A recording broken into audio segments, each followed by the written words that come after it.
We're live. Cue the music. 1, 2, 3, 4.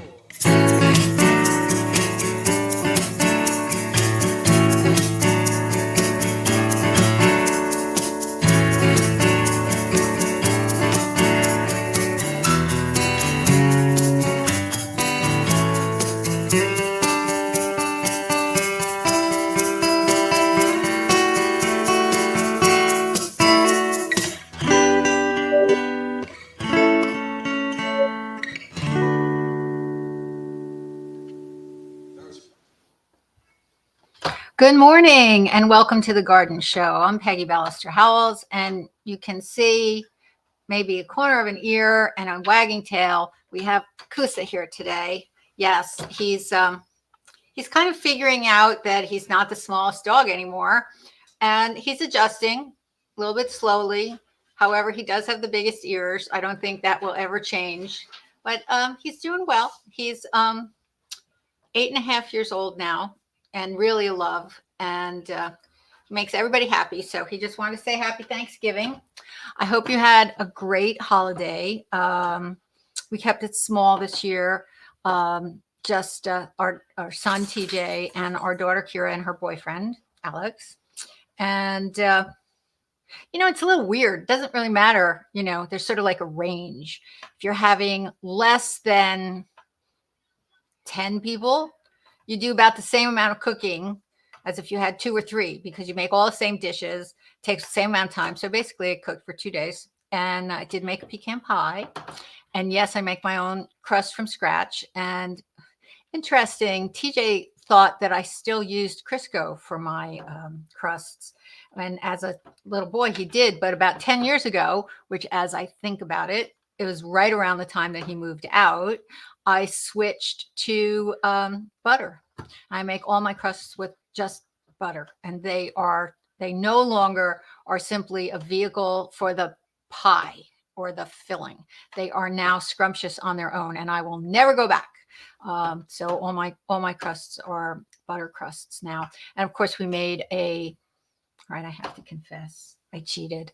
I did make a pumpkin cheesecake, but I used a can of pumpkin. I just didn't feel like going through all the trouble of cooking down a whole pumpkin for one pumpkin cheesecake. And yes, I could freeze it, and I have frozen it, but just wasn't in the mood to do all that. And it was such a pretty pumpkin that I really liked looking at it as a pumpkin. So, all right, I confess, my confession is over, but it came out good, right? Tommy, please acknowledge it came out.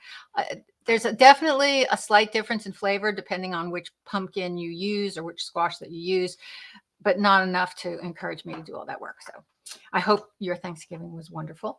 I should give the phone number. It's 888-399-PEGGY. That's PEGI, or 7344. And I would like to remind you to please hit like and subscribe on whatever method of social media you are looking at in order to watch this. So I know we're on YouTube. I know we're on Facebook. So I don't know which you're watching, but if you could please like and subscribe, and also share the link with everybody. We are slowly building. We are over 100 subscribers, which in the real big picture is not a lot, but considering we started with 0, we're definitely making progress. So I would love for you to subscribe. And to my family, my enormous, boisterous family, I heard at a big family party the day after Thanksgiving that one of my cousins called, and I remember the conversation. It was about daffodils, and I remember recommending that, if you're stuck with daffodils because you have so many deer eating things, that to try to diversify your daffodils and to get some of the red daffodils and some of the pink daffodils, and that there's many different kinds, and there's butterfly daffodils and doubles and all that. And rather than sticking to, and they're all beautiful, but it's nice to have a little diversity. And since if you have deer, you can't have tulips because they're like, a delicious treat to deer. You may, and I remember the conversation, but the point is, it was a family member who did not identify themselves as such, and would love to be able to chat with my family members that are far flung across the country. And if they call, we could say hi. And it's a family show. It's all about family garden, family cooking, working together. And please, if you're calling and you're a relative, tell me who you are. Sometimes I can tell, but not always, not always. So, also want to remind everybody that now is the time to go get your Christmas tree. So maybe the very first thing we should look at today is the purple Christmas tree. What do you think? Okay, so this is me last year, sometime in October, picking out last year's Christmas tree. And it was a concolor fir, and it was really magnificent tree. It was really very near perfect. And of course, we got that at from Jack, which is Otterbeins, which is now open for Christmas tree selection. And he is in Somerset. What's the name of that road? I can't remember the road, but it's Otterbein Christmas tree, or landscaping and Christmas trees. And Jack is a dear friend and grows really beautiful Christmas trees. So, but if you notice in the background there's some dead Christmas trees, because last summer we had really some serious drought, and a lot of his young trees died, which is unfortunate. Next. So this was the Christmas tree decorated, and you have to admit the shape on that thing is really very close to perfect. This is a beautiful Christmas tree. And as a result, next, we didn't want to destroy it, so we decided that we would paint it purple. And Jordan and I tackled this, and we used spray paint in a can, which if you were to do this in large quantity, you would probably want to invest in a paint sprayer, because that would be a lot cheaper than buying all the individual cans. I think it used about 8 cans. It was a smelly project, but the reason we were painting it purple was not only to save the tree for me, but as I pointed out earlier, there were some trees that passed away at Jack's farm, and that was the same for growers everywhere. A lot of growers lost a lot of trees. So we also learned that there was a grower up in the northwest corner of the state that routinely sprays Christmas trees to color coordinate them with people's decor. So you can order a Christmas tree, a real Christmas tree, spray painted or painted any color that you choose. And we thought that was pretty cool. So then I began to wonder, if you spray painted the tree, if the needles would stay on. Because when you spray paint dried flowers, that keeps them intact, sometimes for years. So to not throw away this beautiful tree, and also to try the experiment of keeping the needles on, we spray painted it thoroughly, top to bottom. Did we skip one? We skipped one. Okay, so that's us right after, we did this right after Christmas. And so like maybe the first week in January, and we went out and we spray painted it purple, Jordan and I. We had a grand time. Please make sure you wear painting clothes if you do this, because it gets everywhere. Even got on my glasses, so probably should wear safety glasses. And this was it in March, and it had been on the porch, and in March it still looked really good. So we were really hanging in there. And then this was August, and it was still looking really good. By early spring, like April, we moved it from the porch to the Garden of Ancient Ruins on the side of the house. And we wanted to expose it to real weather. Unfortunately, it blew down a few times. And when it landed, it did lose some needles. So I don't know that that's a fair assessment, because when it blew down the side that it landed on, some needles did come off. But it was still really quite lovely. So we went back this year to pick out another Christmas tree.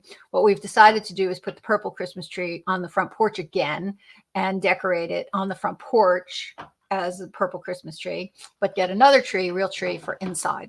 So we went to the farm, which is so beautiful and so immaculate. And it's over on Skillman's Lane, 310 Skillman's Lane. It's called Otterbein Farms. Of course, you know, we all know and love Jack. And they're open now, so you can go and choose your tree. And that was a tree that I just thought was really cool. It's not the one that we picked. It's just really tall and skinny. Sometimes you need a skinny tree. You know, I do not have room in my living room for a giant fat tree. Tommy really likes white pines as Christmas trees. I do not like white pines as Christmas trees. The needles are long and slippery, and the ornaments have a tendency to fall off. When we lived in a much bigger house and we had a breezeway with 12-foot ceilings, we used to put a what we called a poofy tree out there, and and we decorated it with all the unbreakable ornaments that we had, or mostly unbreakable, the wooden ones, the plastic ones, the fabric ones, and saved all the beautiful hand-blown glass ones for inside where they would land on a rug. Next. But this is another shot of Jack's farm, which is just really beautiful. And we love going there just to kind of walk around. It's very serene. And I found this little tree. I don't know what's going on with this tree, but I thought it was really interesting. Look at how all the pine cones clustered in that one spot. I can't explain it exactly why it did what it did, but it was kind of cool looking. So I took a picture. And then here's the Christmas tree that we picked for this year. And Jack put a sold sign on it, so no one else will try to claim the tree. He didn't have as big a selection of the concolor fir, also called white fir, as he had in the past, because as I said, he lost a whole bunch of his youngest trees, and it seemed that the concolor fir took a really big hit. So, but look at the needles. You can see on the right that the needles have kind of a bluish tint to it, and they vary from plant to plant how blue they are, but they definitely have a bluish tint to it. But the thing that I love about them is if you look closely, you can see that the needles are not particularly pointy. And the blue spruce, which is the more common blue Christmas tree, is mean. It's just plain mean, and it just pokes you and makes you bleed when you're trying to decorate it. I definitely do not recommend it for houses with little kids because it's mean. Suppose you could wear gloves when you're trying to decorate it, but just makes it more cumbersome. You're handling beautiful glass ornaments, hand-blown ornaments. You don't want to be wearing gloves because it's easier to fumble them. So, but that's our tree for this year. But while we were there, which was a few weeks ago, it was it was mid-October, I'd say. I did want to point out that Jack's lilac tree was also blooming. And he said, this is a huge, old lilac tree. I think either his father or his grandfather planted it. And he said that was the first time in his life that he'd ever seen it bloom in the fall like this. Now, remember, there are reblooming lilacs, like bloomerang. And there are, I believe, others out now. But they must have that capacity built in to some degree if it was doing it on its own now, and there are now plants that do that. So I guess the breeders capitalized on that or tried to breed that characteristic in to make the reblooming ones. But, I mean, that's a significant number of flowers for a lilac in the fall. So there are other people that had called in and said that they had lilacs blooming, and I've since heard that there are rhododendrons that were blooming. I'm sorry, not rhododendrons, azaleas that were blooming. Azaleas bloom in the fall almost a little bit every year. Hydrangeas not so much, but I have seen hydrangeas blooming myself. So it's a phenomenon as a result of the weather. So should we give the phone number again? Because no one seems to be calling. Everyone may still be in a turkey stupor. The number here is 888 399 PEGI. That's 7344. And we have 4 open lines. So if you would like to call, now would be a good time to call because we do have all these open lines. Let's go to, what do we have here? Oh, this week at Tiny Farm, right? Is that what okay. So starting off this week at Tiny Farm is a picture of little Alfalfa, known as Alfie, the newest addition to the family, on our bed. And I'm showing you this picture because I have asked in the past couple of weeks where I've shown him for people to give me their opinion as to whether his ears would go up or not, because he came to us with floppy ears. But this is evidence to the fact that I think his ears are going to go up. That's definitely one ear up. And as I look at him running across the room, playing with Kusa, both ears are up. So I think the debate is over. All right. This was a picture that I did not take, that Nancy from Somerset took and sent me. And she said that this was the first time she had ever seen this in her yard. And what was it? Well, it turns out it's a kind of fungus. And it's Muriostoma. And they're also called earth stars. And they are definitely a kind of fungus. And the little round ball thing in the center is the spore sac. And when that opens up, you can see like in the middle on the right there, that's one that seems to have been opening and releasing the spores. She's been in our house for 50 years and has never seen them before. But what I read about them, which I thought was really interesting, is that they can travel very long distances on the fumes from biomass fires. So that's like forest fires, I would think, biomass fire. Do you remember in the summer we had all that smoke? And the whole state was covered with smoke for a while that came from forest fires, which would be considered a biomass fire. So I am wondering if that's what brought those, if she'd never seen them before, brought them to her property, because they were carried in the wind. And it said very specifically they could travel long distances in the smoke from biomass fires. So that's my guess. Another thing that happened this week is my dear friend Anne Marie brought me these plants, which are called popcorn plants. And I grew these popcorn plants from seed. And at the plant exchange, I had a whole lot of seedlings that people took. Lots of people took them. I grew many of them because from the year before, my plants got to be like 5 feet tall, 6 feet tall, covered in flowers, and I was able to retrieve quite a few seeds. So I started all the seeds and gave them away because they are the coolest plants. They make very bright yellow, very attractive flowers, and they smell like buttered popcorn. Not only the flowers, but the foliage. If you rub the leaves together, it smells like buttered popcorn. And when you have a bunch of plants, all you have to do is walk by and you can smell buttered popcorn. But no one's bloomed this year. Nobody's. I mean, I got a few flowers in the beginning of October, but the plants stayed small. They didn't flower. They looked scrawny. And Anne Marie grew hers in containers. So they didn't get frosted. Mine have gotten frosted. I got no seeds, none at all, which is very disappointing because finding the seeds originally was a bit of a nightmare. But I don't know why. Obviously it can't be environmental because everybody's did the same. Nobody's bloomed. I even gave one to my doctor and he said it didn't bloom. So it was very, very disappointing. And, but Anne Marie managed to keep hers alive in a pot. Granted, it's kind of telephone poley, but it's alive. And so she gave me 2 and I put them in the greenhouse, and you can see the difference between the picture on the left and the picture on the right is I put it up on something to try to get it higher up so that it would get more light in the greenhouse. So it's not blocked by all the plants and tables that are on the left, which are all directly in front of the windows.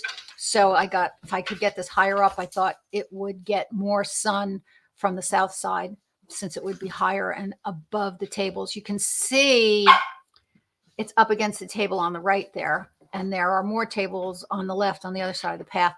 So now it's at least above the table. So I'm hoping it'll get more light. And we'll see. I don't know if I'll get it to bloom. There's just not a lot of light in the winter compared to the summer.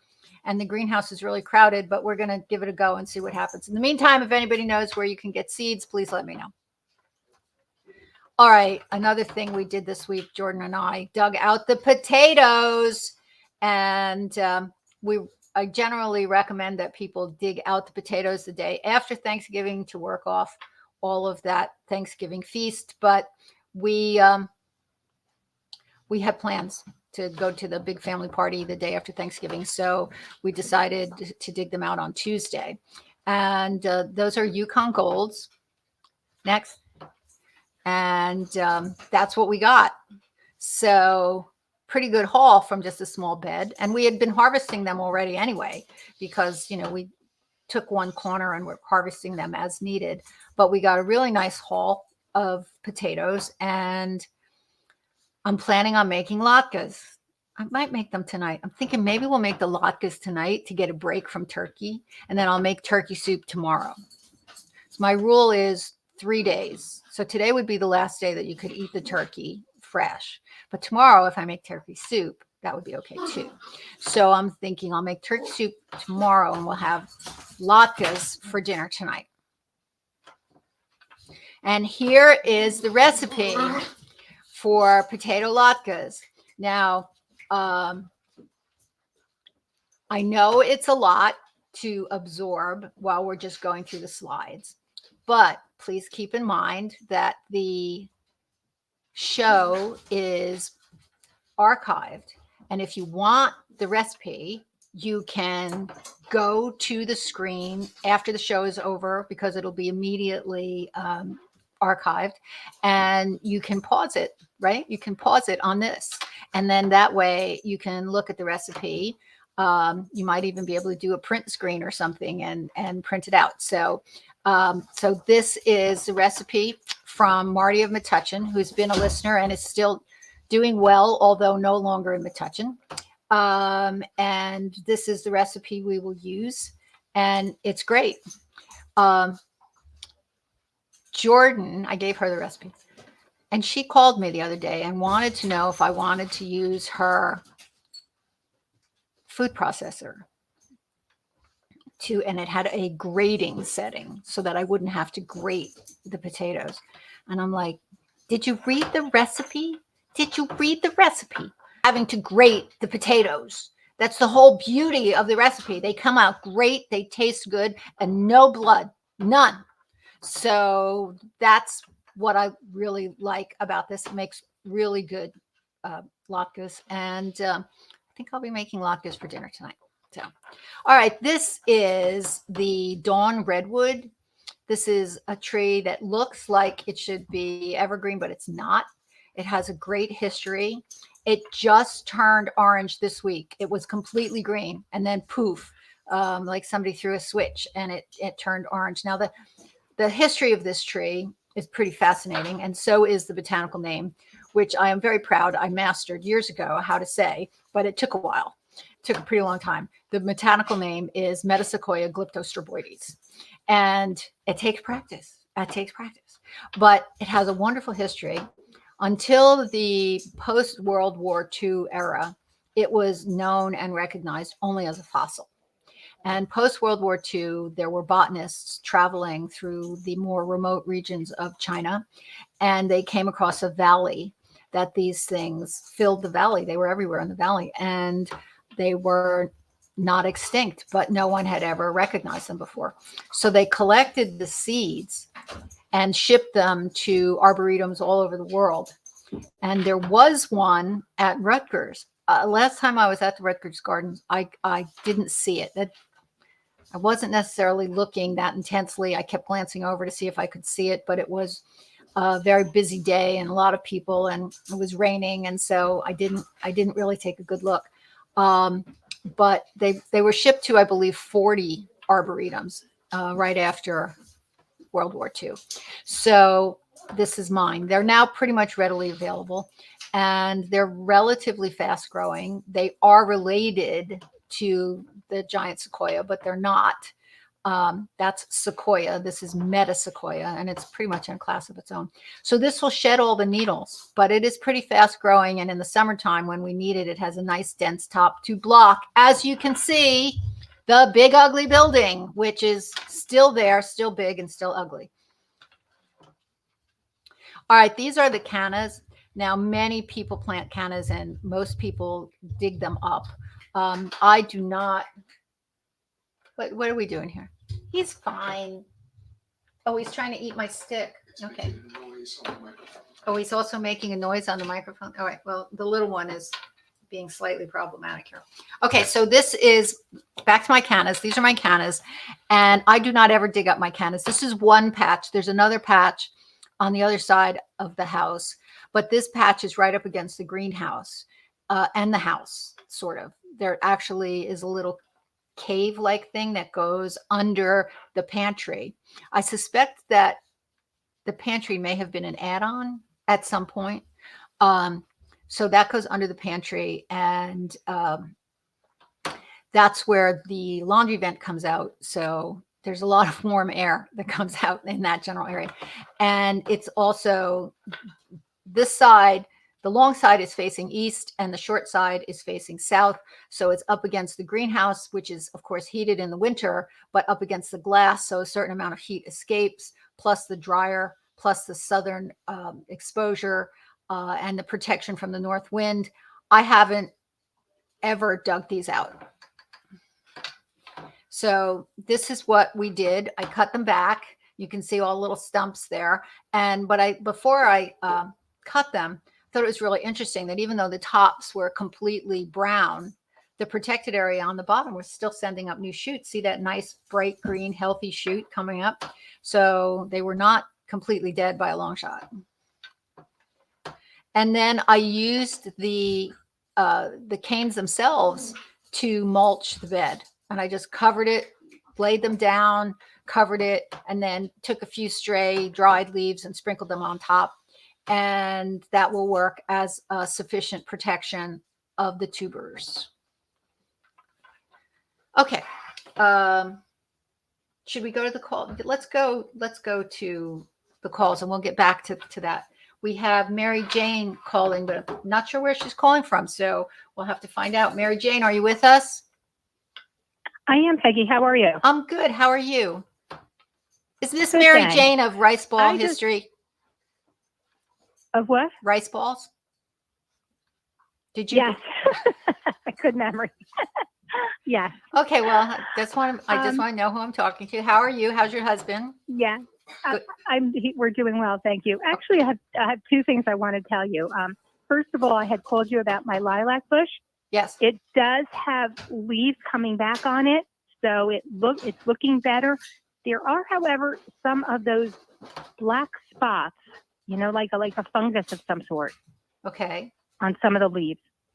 So I don't know. Hopefully, it'll survive through the winter and be okay, but we'll see. Okay. So I just well, wanted keep to me give you an posted update on that. that. I'd like to know, because a lot of people are very confused about what's going on with their lilacs. The lilacs do not seem to be having a mild nervous breakdown everywhere, between leaves falling off. Other people have told me that, and the blooming in November, there's that going on. So the lilacs seem to be in a state of uproar. So keep me posted, please. Well, yes, I had sent you the pictures in the spring actually it was in the summer when it really got very bad, and I had to take all the leaves came off. Right. So I remember. No, I definitely remember. This is why I want to make sure, see how they're handling it, and yours in particular, but everybody's. It's just useful information. People sent me pictures of them blooming, and then I saw more of them in blooming. And then you sent me the pictures of how yours had lost its leaves, and other people sent me pictures of how theirs had lost their leaves. So the good thing about that is it's not you, and it's environmental, which hopefully means it'll get better. I hope. So we'll see. So keep me posted. So. Yes, but the main reason I was calling you, I saw on, I don't know if this is just an FYI, I don't know if you saw it, on News 12, they had a blurb the other day about Whitecross Farms in Warren County. Oh, with the spray. They're selling Christmas trees that are in colors. Yes. Actually, I don't know at what point you tuned into the show today, but the very first episode we did. It was late. Oh, well, the very first episode that we did was about the purple Christmas tree. I finally showed it, and Jack. And so your timing is impeccable. Yes, Wyckoff Farms. They're the ones that inspired me to try to paint a Christmas tree. So yes, and they've been doing it successfully for years, but they just do it. My idea kind of took that one step further, was to have the ability to paint Christmas trees in the field that look like they're starting to die. And And like you spray dried flowers with either clear spray paint or colored spray paint, depending on what kind of an effect you're trying to achieve, it could maybe save the Christmas trees, keep the needles on so that the grower doesn't lose that tree. Every time a grower loses a good sized tree, and Jack lost a bunch of the concolor firs last year, that's an investment of time and effort of 5, 6, 7, 8 years. And then if they lose that tree, that money's just gone, that time, and that's a significant loss.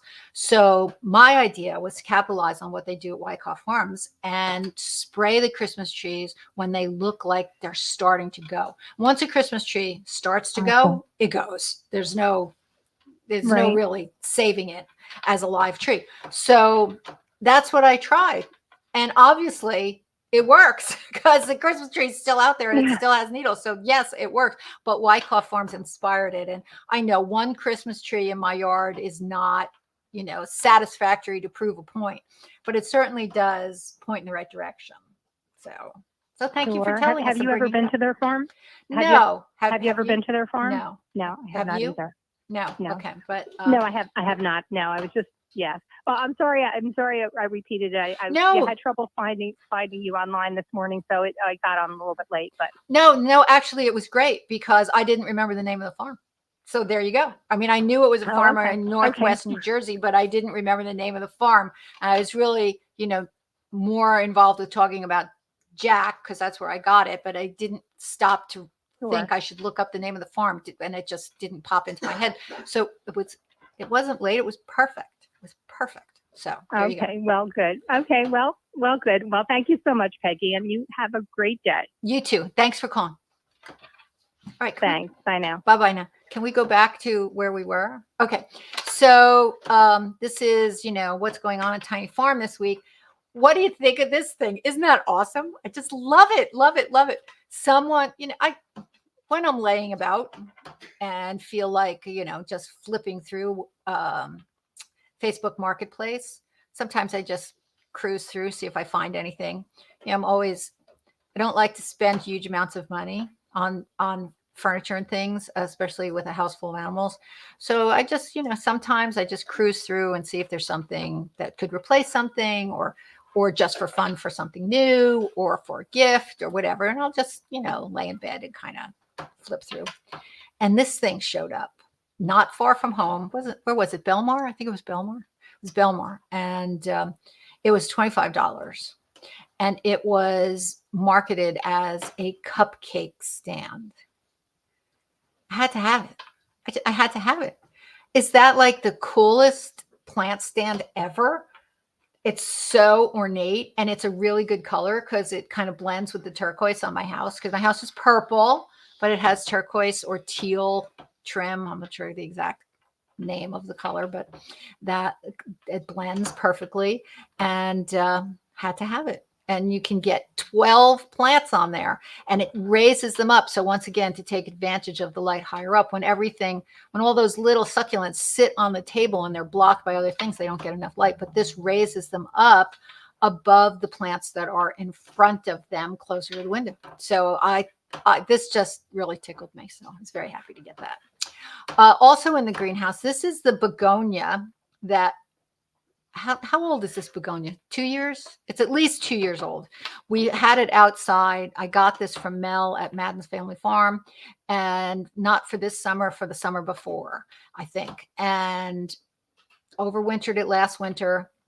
It got enormous. It got close to 3 feet across. It was just huge, just enormous, really, really beautiful. It works really well. The front porch faces north. Begonias need a lot of bright light, maybe a little bit of sun, but don't need blazing sun all day. And I had 2 of them and they just thrived. But when I bring them in, I have to cut them way back because they're so big, they won't fit in the greenhouse. Plus by the end of the summer, they start to get a little bit leggy. So cut it way back and brought it in the greenhouse. And that was in early October. And this is what it looks like now. It's so happy. It's just so happy. Okay. Next. And this is another Christmas cactus that's pale pink that I actually got this at the plant exchange a couple of years ago from Danny from Metuchen. And so it's almost alien looking on close inspection. It's really very, very beautiful.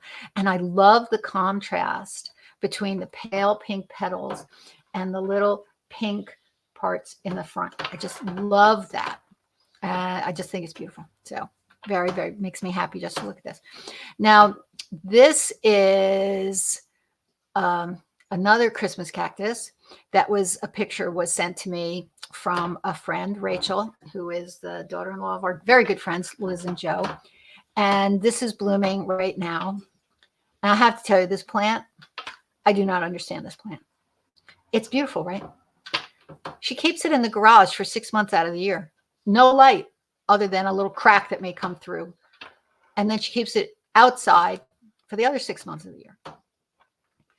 That's what she said. And the plant looks extremely healthy. Now, I understand that it's cold in the garage and that contributes to its blooming. And this is right after it's been outside for 6 months, or relatively right after, but it's doing this. It lives in the dark for 6 months. I don't understand it. But what do I often say? Never argue with success. And she's had it for years. I do not recommend this approach under any circumstances, but hey, if it works, it works. And that is an incredibly healthy, beautiful plant. So, but I can't explain it. That's it. Was that the last slide? Okay. So I should give the phone number again. The phone number here is 888-399-7344 or 399 Pegi, Pegi. That's my name. And would love to hear from you. There are all kinds of things going on. If anybody has any great ideas for gardening Christmas presents, would love to hear from you. I have a few ideas that I will share with you next week on that particular topic. But for now, anybody has any ideas, or if anyone would like to say on the air, this is what I want for Christmas, please feel free to announce it to the world in case anybody is listening that might pay attention. I asked for two very interesting things for Christmas, neither of which are particularly garden related, but hey, I'll share it with you just so you know that you can do this. The first thing I asked for was 3 doggy DNA tests. I would like to know what my wonderful mutts are made of. I have 3 dogs now. I have a great complement of dogs. None of them have wanderlust, which I've had in the past. None of them have a tendency to get scared and bite, which I've had in the past. They all get along with other dogs. Kusa, not so much, but he warms up to them and he's getting better about that. So they don't run away. They're all housebroken. They're just really friendly, good, nice, fun beasts. A really nice group of dogs. So they make me happy. So I want to know what's in them. So I asked for 3 doggy DNA tests. Now, my daughter's always asking me what I want for Christmas. And okay, so this is what I asked for. I want fairy hair. Have you seen that? It's where you get like sparkly, like strands put in your hair and you can get it any color. So I asked for purple. You go to a salon and you get it done. So I asked for my daughter to go with me and that she could get me fairy hair, purple, for Christmas. So anybody have any other really good ideas for Christmas? So, please feel free to bring them up and say, this is what I want for Christmas, or this is a really good Christmas present to give to somebody else. All right. So we're going to go to the phones and it's Anne Marie, you say, because I can't see what's going on here. Okay. Good morning. Yes, it is Anne Marie. Hey, Anne Marie. Good morning. Do you see your popcorn plants are famous? Did you see that? They are famous, except I think the smaller one that I kept home here is weeping and mourning and maybe leaving me. Oh no! The whole top of it. I only had like 4 branches of leaves, whatever you want to call those stems with the little leaves on, and they were just all limped over, and there was no saving them. So I clipped them off. I'm going to see if the stalk is going to. The beanpole is going to grow anything. But I'm so sorry. Sad. Mine are doing great in the greenhouse. Well, that's because you're great. Well, I don't know. I think it's because I have a greenhouse and they're happy out there. I think that has more to do with that. But that's unfortunate. That's a bummer. Yes, it is. So I'll have to depend on seeing yours. That's okay. Well, hopefully I'll get some flowers and But get some my seeds. yellow cactus, which was the original one that I had for more than 10 years before it ever bloomed again, is got about 8 blooms on it this year. I'm so excited. The picture that Art had sent you was one of the next generation ones that only had a couple of flowers. So I do have one started for you. I know I gave you one. You said it didn't work. Well, No, I'm well, I working on sent you getting pictures. another It was one. pink. I mean, it was beautiful, but it I was know. Well, pink. that's what I'm saying. It didn't work to be yellow. Yeah. But did I tell you this? My daughter has a white one that was snow white when she got it about 4 or 5 years ago. It is now pinkish white, like the one you had the picture of. It has one stem with a yellow flower. So that to me means there's multiple cuttings in that pot, because, and I didn't make it up. It came from a florist, so I don't know where it came from. But she has this crazy thing. She called me the other day. She said, "Is this yellow or are my eyes wonky?" And it was definitely the same as my yellow one here at home. So, Well, I wonder so that's that. if there isn't some, I would guess, okay, this is just supposition on my part, that the yellow one is not naturally occurring. This is my guess. And that In hers. and that it is reverting back to whatever it was originally. Plants do that. Her pot with the one yellow bloom. Yeah. Well, reverting? and mine that turned pink. Yes, I think that Okay. they may be. Okay, these are definitely yellow. Definitely Well, yellow. yours I mean, are. if you were next door, honey, I would have run these right over to you. Well, but I send me a can't run to picture your of house the that yellow way. one and we'll show it next week. Okay, all right. And I know we're going to be really, I'll get Art to do it, but we're really crazy busy because our big Christmas bazaar is on Saturday the 2nd. So Okay, well, go I will ahead. be Do a living at little Our Lady of Lourdes. promotion. Do what you can. Give a little, free promotion here. Tell everybody Okay. what it is. Okay. Yeah. If you're bored Saturday morning, come visit me. Okay, where and when?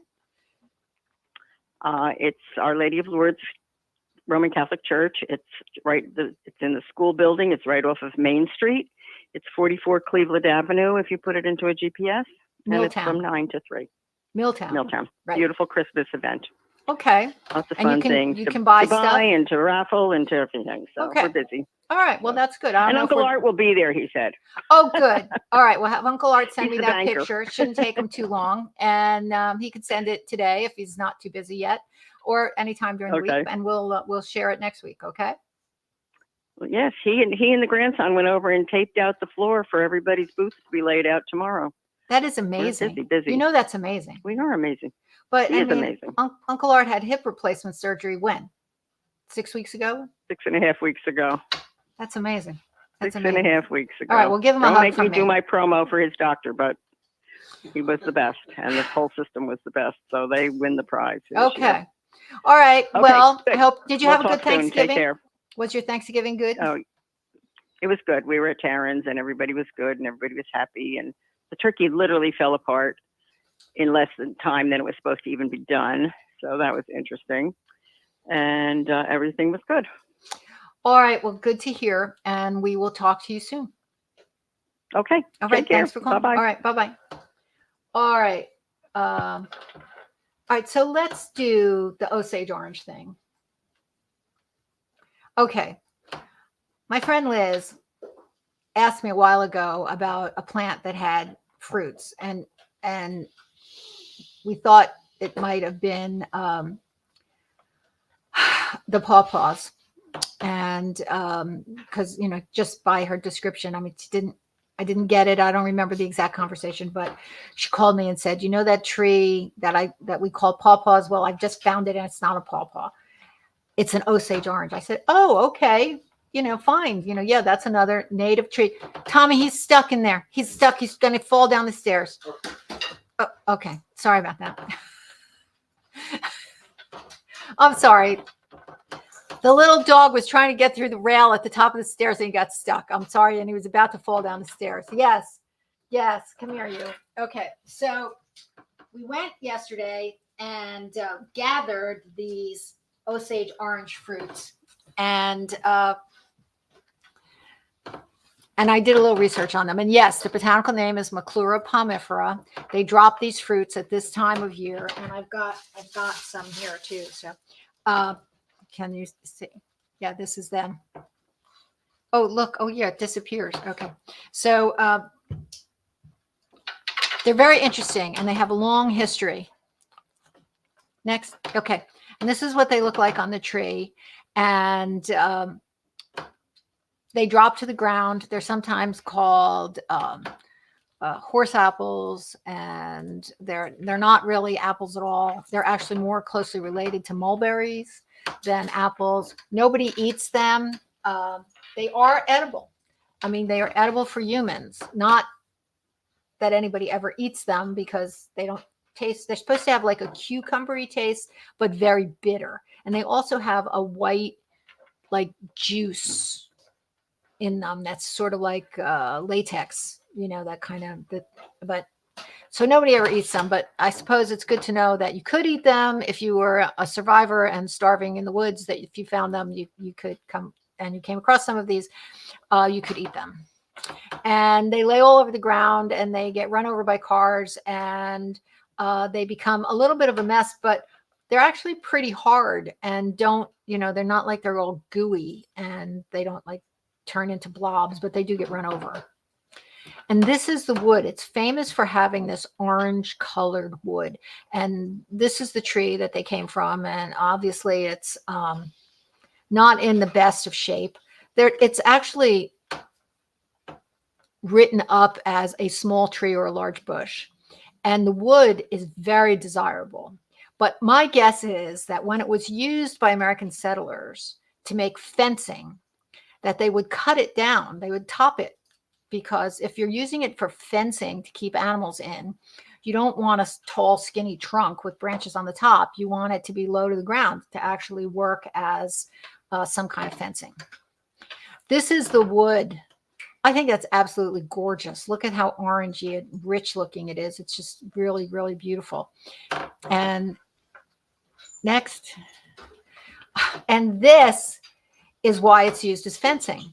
It's used as fencing because it has these thorns. And if you were to plant it as a hedgerow and keep it topped so that it was a very thick and impenetrable hedge, those little guys would do it. So. And it's also famous for being used to make bows, as in bows and arrows. And the Osage Indians, hence the name Osage Orange, would seek it out. And it wasn't very common. It was in the area where the Osage Indians were, but they would travel miles to get what they would need to make their bows. Now, this is called stave wood, which is the wood that is used to make bows. And obviously, depending on the kind of bow you're making, you need a certain length of wood and a certain thickness. And if you were going to carve your bow, this is now sold as Osage orange staves to make bows today. This is the flower.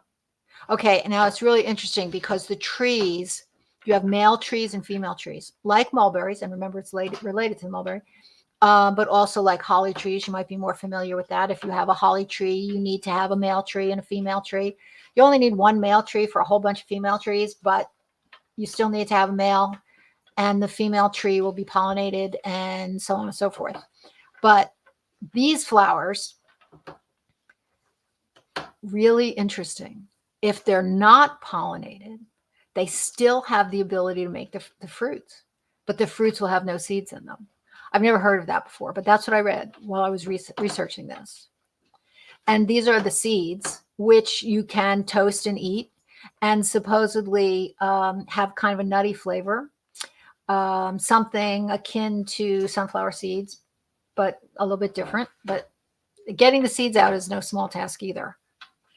And this is the fruit. And you can see, it's a bright kind of yellowy green. I think the ones that I have here are a little older and they've turned more yellow. But that's them. And it has a long history. The wood can be polished to a nice shine. It's used for canes. I've seen furniture made out of it. It's used by wood crafters that make like cutting boards and that sort of thing, so that the orange blends in with the other colors because it's so distinctive. And you can, so when you see them on the side of the road at this time of year, you'll know what they are. They're sometimes called monkey brain tree, which I guess you can figure that out. Okay, so we're going to, is that it? Was that the last slide? Yeah. Okay, so we're going to go to the phone. Oh, look who it is. It's Chris from Scotch Plains. And we haven't talked to Chris in a while. How you doing, Chris? Did you have a good Thanksgiving?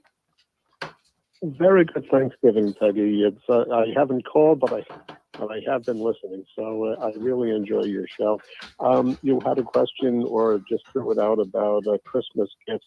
A number of years ago, I bought. I'll use the name of the product. Some Ryobi tools. You were the one that made me aware of reciprocating saws. I bought that.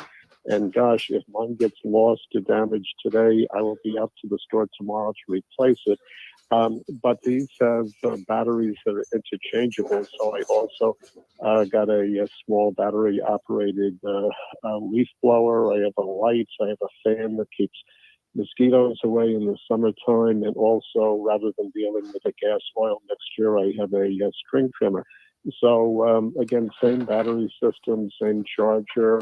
Infinite uses. I don't buy a lot of things, but this is really proving to be pretty valuable. So, you know, if anybody's looking for a Christmas gift for somebody, that's something that has some possibilities.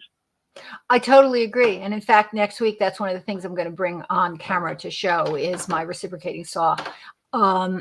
Incredibly useful. Just, you know, I made the mistake though of buying the one that I bought. It's okay. And I use it. I love it.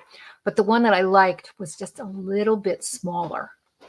And it was a little bit more maneuverable. Honey, can you turn up the volume in my headset, please?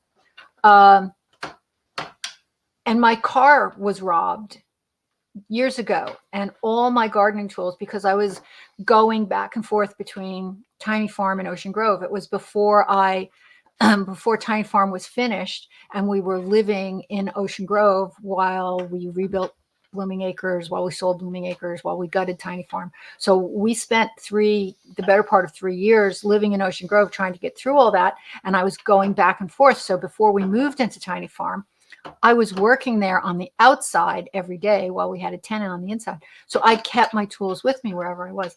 And I must have not locked the car. And somebody stole all my gardening tools. I find it really hard to believe somebody would steal gardening tools because really, you know, they're for working. Well, you develop a relationship with your tools. It sounds silly, but like you're good friends. You're familiar with them. It's hard to replace them, no doubt. So yeah, all my good Cutco trowels, which are really solid and they're very expensive, they went, and my reciprocating saw and all my leather gardening gloves. You know, we did get a little bit of insurance for it, but you know, not enough after the deductible. It was hardly worth it. But regardless, I went out and I immediately replaced my reciprocating saw, but the one I got was a little bit heavier. And when you're working with it for even half an hour, 45 minutes, it begins to get heavy. And I never noticed that with the other one. You know, I never noticed it with the other one. And I'm sure, you know, if I had worked with it for hours, I would have gotten heavy. But so for other people who are listening to this recommendation seriously, that Chris really loves his reciprocating saw, and I really love having a reciprocating saw, keep in mind who you're buying it for. So if you're buying it for somebody like me, and I don't consider myself a weakling by any means, and but I'm not as strong as I used to be. I used to be able to pick up, here's my measure. I used to be able to pick up and move a bale of straw pretty easily. Not super easy. I couldn't like pick it up and throw it on my shoulder, but I could pick it up and move it. I can't anymore. So if that is an indication, lightweight tools make a big difference. And so if you're buying a reciprocating saw, now my husband probably never even noticed the difference, you know, between the first one and the second one, but I use it way more than he does. And, you know, a lighter weight one would be better for me. So I'm glad you brought that up, because I don't know if I would have remembered to think of that next week, even if I bring it on. I don't know if I would have remembered that point. But yes, it does make a difference too when you're picking them out. And you know, the thing about tools these days, I'm sure you've observed this. It's not the price of the tools, it's the price of the batteries. Batteries are absolutely. They're unbelievably expensive. And so if you can get tools, as you said, where you can exchange the batteries, use the same batteries, I do recommend that you have at least one backup so that while you're using it, you can have one on the charger while you're using the other one, or you may end up in the middle of a job not being able to finish, which that really annoys me. Does that annoy you? Yeah, well, actually, with some of the tools, the batteries were included with the purchase of the tool. So I think I wound up with 3 or 4 batteries. So we have the charger, and we have some that are pre-charged. And yesterday we ran low on a battery, so we charged that. It's a wonderful thing. It's not as convenient as, you know, plugging it into an electric outlet, but then again, you're not dealing with a cord. So in that respect, no, having the same line and multiple batteries, that definitely saves the day. Well, I really don't think it would be convenient to try to take my reciprocating saw with a wire into the woods. You know, I mean, that could get ugly. Yeah, it could definitely get ugly. So having the battery, as annoying as the batteries are, as to keeping them charged, and the expense of them, which is also frustrating. It's the battery operated ones are great. That I do think that makes them heavier, though. I think that's another thing, that the battery is a very heavy thing. So that's another factor. Well, if you were, you know, had plenty of storage and plenty of money, you might want to get 2. One that's lightweight that you could plug in, that you could use, you know, close to the house, and maybe another one to take into the woods, or, you know, for bigger jobs. But it's not a bad idea to have, you know, have a real lightweight one that you could plug in. So there's pros and cons. Just, you know, consider all the factors when you're out buying. But a reciprocating saw is a fabulous tool. I use it for, you know, I use it during the spring. I probably use it 3-4 times a week. Easy. So anything else? And what do you want? Okay, Chris, what do you want for Christmas? What do you want for Christmas? Well, I don't know that I wanted. I bought. I just want. I'm happy. I actually don't want anything for Christmas. Just continued good health, and I'm good.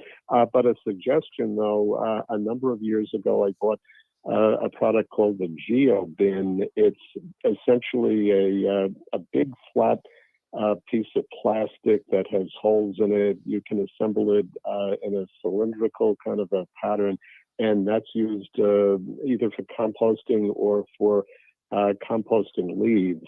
So I like the first one and bought several more. But it's nice. You can just dump the leaves in, add water to it to keep everything nice and moist. It's a nice way of making leaf mold rather than having a chicken wire enclosure with the plastic. It retains some of the moisture, yet still lets air in. And when you're done with it, you can just roll it up and fold it away, and put it away for the next season. So, okay. I came across it. Somebody told me about it, but again, if my Geo bins were lost or stolen, that would be something I'd definitely try to. All right, send me a picture, Chris. Send me a picture. Okay, sounds like a. Okay, and we'll show that next week. We'll show that next week. Okay. All right. Well, thank you for calling. Is there anything else that you want to share today? Just a final thing, 2 stars of the garden. I was outside cleaning up leaves. One thing that I came across was witch hazels. They were blooming. I wasn't expecting to see that, but that was really nice to see in late November. And although most of the leaves have fallen down, I have an oak leaf hydrangea that still has retained a lot of leaves. Pretty, maroon colored foliage.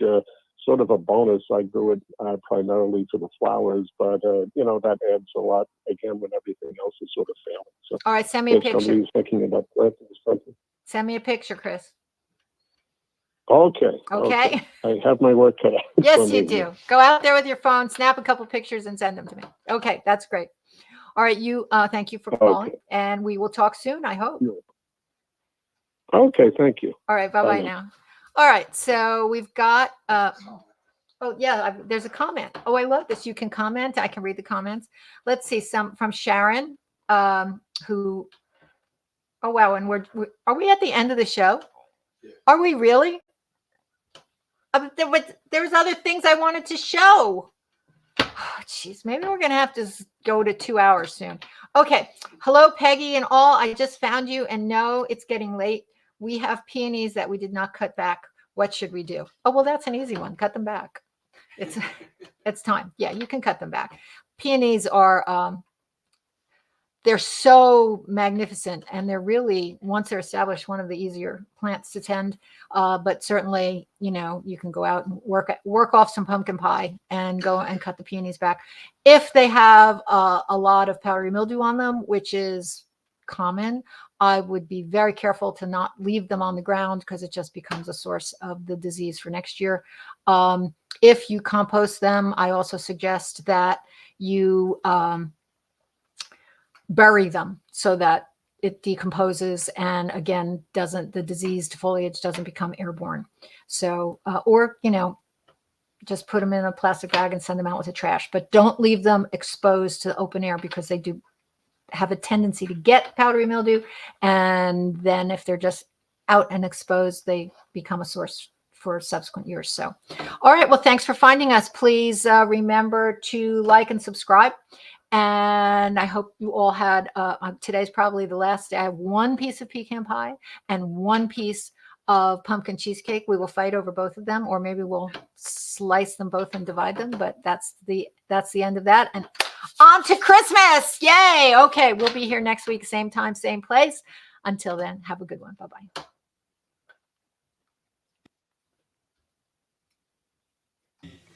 One, two, three, four.